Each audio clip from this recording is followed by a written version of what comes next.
Welcome to Cultivate, a Veritas Academy podcast, where we explore truth, beauty, and goodness through meaningful conversation. We invite you to join us in discussions meant to edify your mind, encourage your heart, and equip your family to live abundantly in Christ. Welcome to Cultivate. I'm your host, Ty Fischer, and I am here with Victoria DeWeese. Now, Victoria, did I say DeWeese correctly? You did. Oh, good. That's good. Because I did not know you as Victoria DeWeese until recently. Victoria's new mother, married how many years now? I've been married for, I think, 3 years now. Wow. 3 years. Now, Victoria, you should probably know that. I should. You're good with numbers, and my wife keeps track pretty religiously. So, but she was Victoria Forbes when she was a student here at Veritas. So we're going to talk today about her experiences in college. She was at a college at a very interesting time.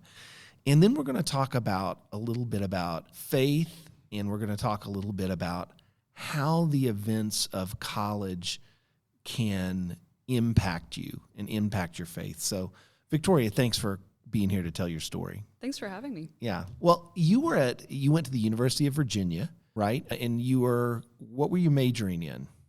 I majored in systems engineering. Okay. But you were at Virginia at a very tumultuous time at that university. So explain a little bit about what happened while you were there. Sure. I mean, not only was it pretty tumultuous from a university point of view, but there was a lot of personal things going on in my own life as well that it made it even more tumultuous for myself. But specifically during my second year, Hannah Graham was a girl that went to University of Virginia, was in my class at school, and she disappeared. And at that point, her disappearance, the vigil that went on, the search for her really changed the atmosphere around campus and made everyone pretty paranoid and fearful as to what was going on. Of course it would. I mean, that's not a normal kind of thing. No. And when all of that was happening, it was probably about 2 or 3 weeks where it was just we don't know what's going on. Some of my friends were poring over surveillance tapes as they were released by the police and trying to map out what her path was that night when she disappeared. And then the police ended up finding her body, and then there was a whole investigation because it was clear that she was murdered. And at the end of the day, I think by the end of the semester or even in the beginning of the next semester, I was pretty quick, identified the killer, who was actually a serial killer, had killed multiple times before, and was a nurse at the University of Virginia hospital.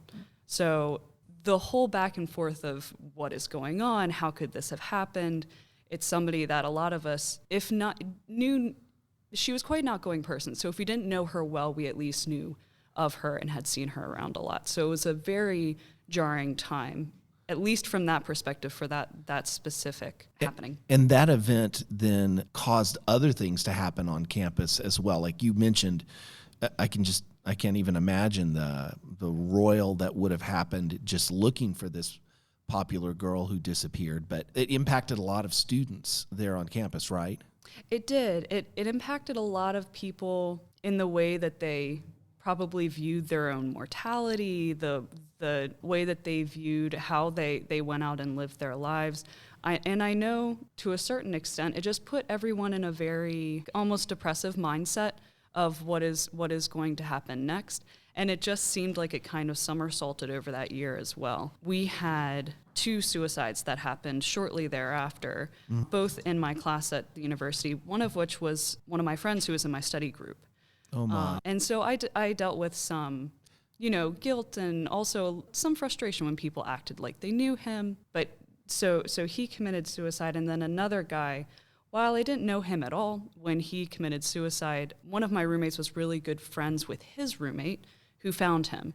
So he was crashing on our couch for a couple of weeks because he didn't want to go home. So it was just a lot of one on top of the other, these kind of, people are dying around us, and it wasn't something that a lot of people at the college had experienced before. The media really covered this pretty thoroughly. Was there an article at Rolling Stone, I think, about the events happening there? So that article at Rolling Stone wasn't about those events that I just mentioned. And that happened, that was all the first semester, those 3 deaths that I talked about. So that's just one, is this your first semester at college? This is my second year at college. Okay, so this is the beginning of your sophomore year. Right. And then the beginning of that next semester, that Rolling Stone article came out, and it was detailing a rape that had happened at the University of Virginia. Huge accusations, and really spun people up. I mean, this was before the Me Too movement. This was before a lot of this stuff. So it was really crazy that an article was written like this. We hadn't really understood that kind of thing was happening on a day-to-day basis or anything. So when this article came out, a lot of people were justifiably angry, but tended to take it pretty far. I mean, it was a real mess around campus. Sure. Was anyone convicted or? Nope. So that was one of the crazy things, was that it felt like everybody jumped to the conclusion that everything was true. And after this article was written, before there was any sort of police investigation, when that actually happened, a lot of the accusations and all the details in it just didn't line up. I'm sure something bad happened to this girl, but what she said happened definitely did not happen. So Rolling Stone kind of misrepresented things. Yep. So basically, has there ever been a time at the University of Virginia where there's been like a roil going on like this? It was just boiling for a while. It was. And you were right in the middle of it. It was really crazy. I mean, I don't know. I'm sure that you could look into archives and find some other crazy time at the university. It's very old. Yeah, no. Maybe the Civil War or something like that, Right, I'm guessing. right. So how did all of these things that were happening impact your faith?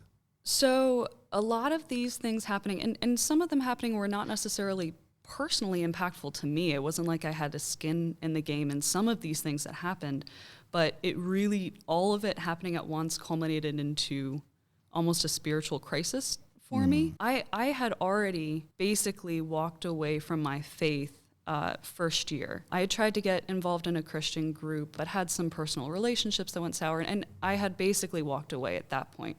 So not having that to even fall back on when everything was going on at the university really presented that brutal reality that life is messy and fleeting, and it is hard to come to terms with that when you don't have a faith to fall back on. Or I shouldn't say it that way, because I had a great basis for a faith, but it wasn't something that I was turning to at that point in time. Yeah. So it made it even harder personally. Yeah. So, you think of, I had some of the same feelings. I went to Grove City College, and nothing like what you experienced with these tragic situations, but had that same kind of experience in that you kind of realize that there's, I call it the abyss, basically, that you either have biblical faith in Christ, or I was going to step out into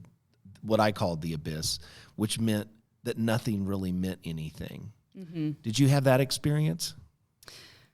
So after everything that happened my second year, I think that it wasn't unique to be drawn towards that type of abyss. I saw both myself and some of my peers experiencing that draw, and not only that draw, but a specific type of nihilism almost that you were describing, where life has no purpose, existence is meaningless, and the only way that we can find any sort of happiness is by worldly gratification, right?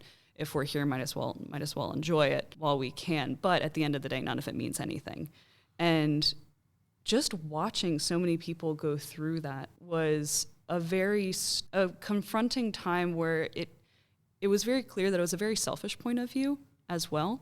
Yeah. Because there is almost no way, if you've decided that your life has no meaning and that existence has no meaning, you negate the life and existence of those around you as well. And that just results in the destruction of personal relationships, the destruction of a sense of self and well-being. And I could just see this in a lot of my friends, where it just somersaulted into something incredibly hard to walk back from, and something that had a massive ripple effect on other people's lives as well. Yeah, because if nothing means anything, then that person sitting next to you in calculus class doesn't mean anything either. Right. And I just saw a lot of people fall into that, and it was a very pervasive mindset among my peers for a couple of years. So when you're having these struggles, when you've kind of walked away from your faith, what drew you back? What were the things that God used to kind of pull you in the right direction? I'm not trying to give away too much here, but Victoria wouldn't be on the podcast with me here if there wasn't a happy. This story is not going to have an unhappy ending. Okay, Thank God for that. Yeah, thank God for that. So, what was it that when you're basically seeing all of this going on around you, when you've taken some steps away from your faith that could steady and give you comfort at that time? What kind of pulled you back in a good direction? I think there's a lot of factors that went into it. One that I already alluded to was that I knew what was going on. I could see to a certain extent what the effects of a life is meaningless point of view, a nihilistic point of view would be. And I think that the reason that I could identify it was probably in part because I had some exposure to these points of view and to understanding my Christian faith in an intellectual way from the school, from understanding how to look at a point of view and really deconstruct it into what is the essential building blocks of how you get to that point of view. So being able to look at it that way, but then also part of it was I started meeting people that did not share that point of view. And one of those people is my now husband. And he was one of the first people. I mean, I remember our second date, I asked him what his religion was, and he unabashedly said that he was Christian. And that was crazy to me. I had hardly ever met anyone in college that had done that. So being able to talk to somebody about what I was going through was really helpful to really deconstruct it and also kind of see a way back through the darkness. I didn't know that part of your story. That's wonderful. Yeah. It seems like, but what you're saying is there weren't a lot of very openly Christian people there on campus with you. Is that? Not among my friend group or the people that I really studied with. I knew that there were some, but they were few and far between. And we're almost looked down upon in a lot of ways. So, wow. Yeah. Well, and, Jefferson would look down on them from Monticello. Right. And so some of what drew you back in a good direction were some of the things that you learned here at Veritas. What are some of the particular things that might have been impactful to you, like particular classes or teachers or just things that you remembered at that time?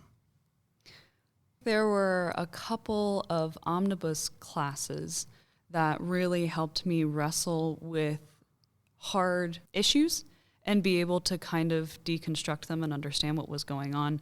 A couple that I can think of, Mr. Clark was one of my omnibus teachers in 7th or 8th grade, I believe, and he was great. He's the most artistic omnibus teacher we've ever had, right? He taught art most of the day, and then he came down and did a great books class. But I just remember him staying after class with me, and I would be putting all these hard-hitting questions at him, and he was really willing to sit down and really noodle through with me what were the underlying pieces that can bring you to a specific worldview. Another one that stands out was Mr. Walker. Who's now your pastor. He's now my pastor, yes. But one of the things that he said was that he would come across things of faith that would confuse him or he didn't have an answer for them. And he would say that he has a marble box in his head where he would stick that marble in that box and kind of let it sit there for a little while, ruminate, things that you would want to ask God about, and then he would bring it back out, polish it up, look at it a little bit more. If you still don't have an answer, put it back. And that was really helpful for trying to splice through a lot of things that I didn't have answers to. I don't believe this. That's my story. I have a box in my mind. No way. And goodness. It's Dr. Andrew Hofecker at Grove City College said, because when I was struggling with my faith, I was really struggling a lot with is the Bible true? And and he said, you can come down and talk to me every day if you want, but you're always going to run into things that you don't understand. Right. He said, have a box and put the problem in the box. Take it out, look at it. What you'll find is most of the time, the problem just goes away or you can figure it out like a month later. So those two classes were really important and formative. What were some of the other experiences that you just enjoyed at Veritas? Basketball, probably, right?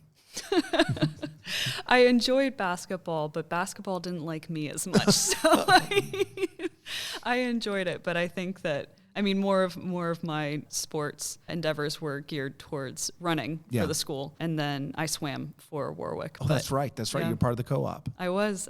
Yeah, and then which math teachers would you have had here?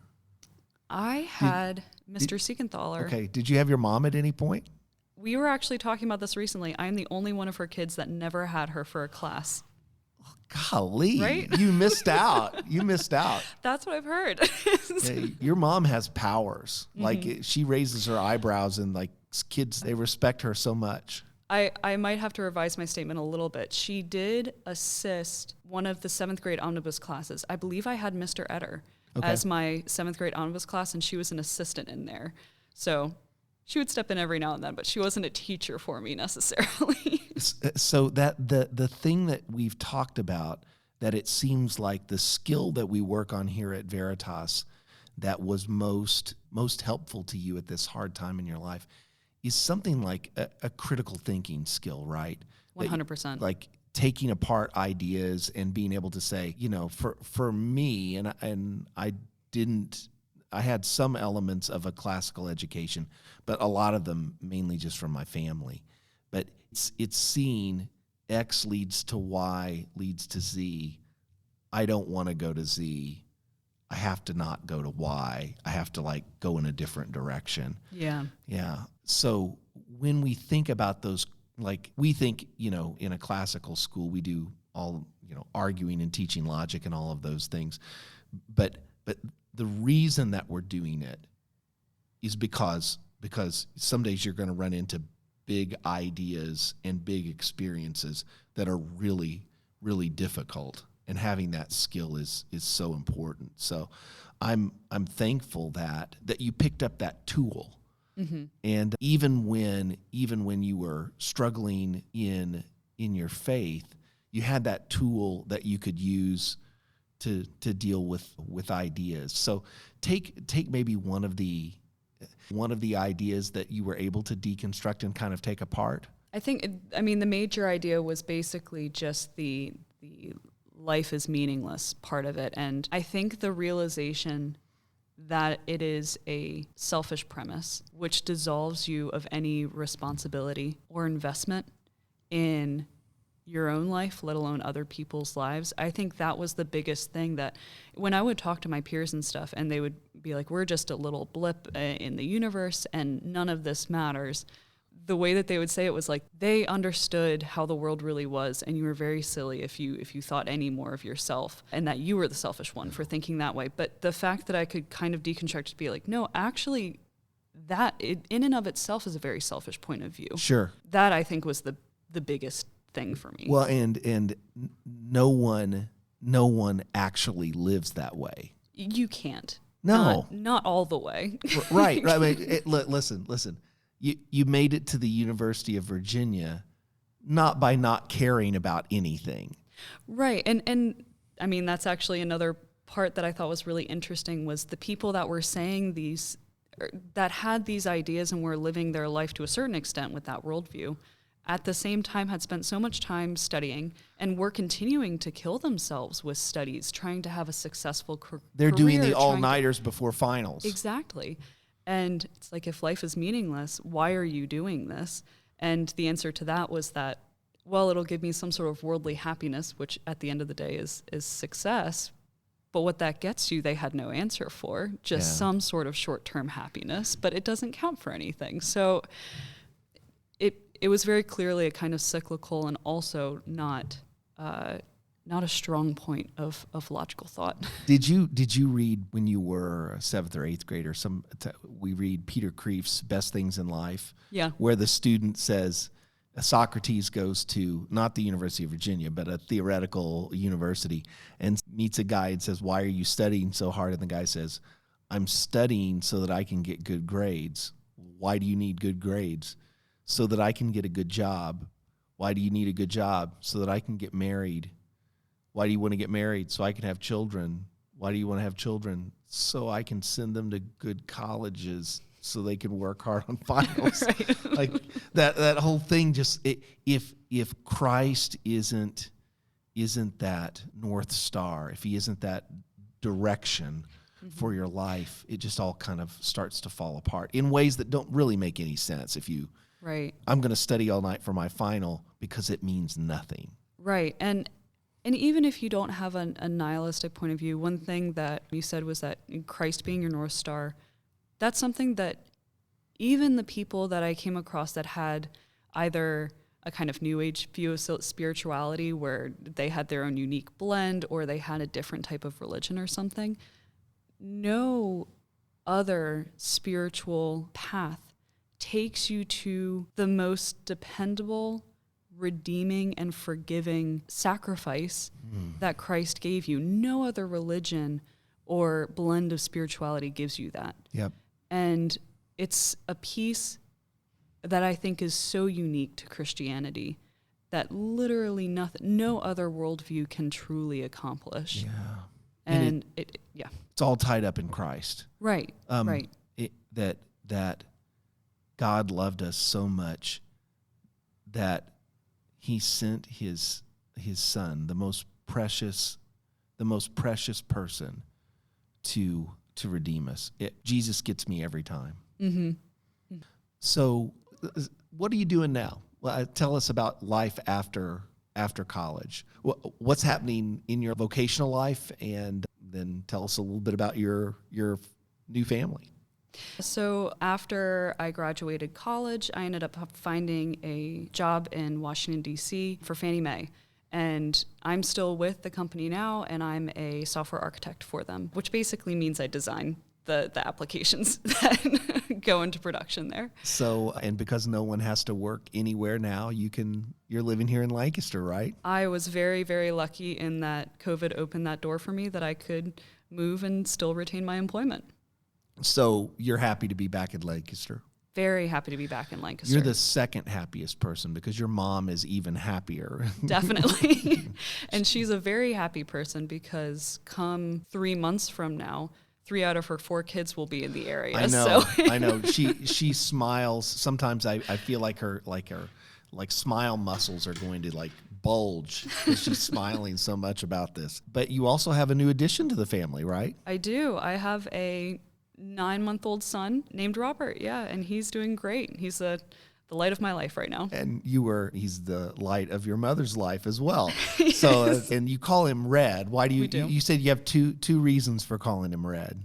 Well, one, he was born with pretty reddish hair, but the second is that his initials are R.E.D., so he has a built-in nickname. Yeah, and we're very interested in him being a kindergartner here at Veritas a few years from now, because we're hoping that he takes all of his dad's height, right, and uses that on the basketball court. Well, he's all primed up for that. I think he's in the 98th percentile for height or something 98th right now. 98th percentile. Wow. Keeps going. Can we give him a scholarship now? Is this like a signing day? Talk about your faith now, and how did these experiences? I always think when we go through something challenging or something hard, God doesn't send us in that direction without reason. Mm-hmm. So how have these experiences kind of shaped you, or how's God used them in your life? I think that he has given me it's not a blind faith that I have from all of these experiences. I know definitively why I believe what I believe. And that's actually a gift that I think has come through these experiences. I also really understand where people are coming from. I think it's given me an empathy for people that didn't agree with me or had a different mindset, but I understand in a different way what a lot of people are going through than I probably did earlier on in life. Wow. That's a really wonderful thing that God, he could have done it in other ways, but he chose to do it that way. And even the hard things end up bearing fruit. You're involved at church, I believe, right? I am. You're not singing in the choir like your sister, though. I am not. Although I did remember a funny story about you, like you got locked in a room somewhere in the University of Virginia, right? And you were just singing in the room when they found you or something like that. That is a funny. Yeah, I was part of the Virginia Women's Chorus when I was at UVA, and I was stuck in a room, and the person who found me when I was just, passing the time and singing to myself told me I should try out for this group when she found me. So it was there you go. Great little happenstance. You were auditioning and you didn't even know it. Apparently. So what would you say to students that are struggling and being tempted to give in to walking in that direction that you saw, that you were tempted to, that I was tempted to, that you saw some people just give into? Mm-hmm. So what advice would you give to those college freshmen or even, high school students here at Veritas that might be? Because, you were at University of Virginia at just an unbelievably tumultuous time. But our culture hasn't gotten any better since, when I was in college, which I think is the Paleozoic era, right, or when you were in college a few years ago. So what advice would you give? Just knowing that God is there every single step of the way in the darkest places. If you don't think that he's there, he still is there. And he has a plan, and he is personally invested in your life, whether you are aware of it or not. And he's going to be using every single one of these experiences that you go through, that you're tempted by, to shape you into something that is even more beautiful and better than you could possibly be today. So. Wow. Thank you for saying that. That's a gem. Also, I think that one of the things that you've talked about here that might be another powerful point, it seems like the Christian faith, practicing the Christian faith outside of Christian fellowship or a Christian community, it when you talked about your second date guy, who's now your husband, meeting someone who was vocal about their faith, mm-hmm, that seems like something that really helped you as well. So that would be something to maybe tell students to just find Christian community, mm-hmm, if you can. To be unashamed of your faith. Yeah. There's so many people who will try to shame you for a myriad of reasons, but there is no reason to be unabashed in the things that you believe in. Yeah. Victoria, thank you for stopping by today. It's been a wonderful thing to hear your story, and it's just a testimony of the grace of God that just doesn't let go of us. So thank you so much. Thank you for having me. Yeah. So friends, if you enjoyed the Cultivate podcast today, I'd encourage you to go out and subscribe. Please share it with friends that you think would enjoy it, because we want to get these conversations out to as many people as possible who can benefit from them. It's been such a blessing to be with you today, and thank you so much for listening. You've been listening to Cultivate, the podcast of Veritas Academy, a preschool through 12th grade classical Christian school in Leola, Pennsylvania. If you would like to learn more about Veritas, please visit veritasacademy.com to discover the truth, beauty, and goodness of classical Christian education.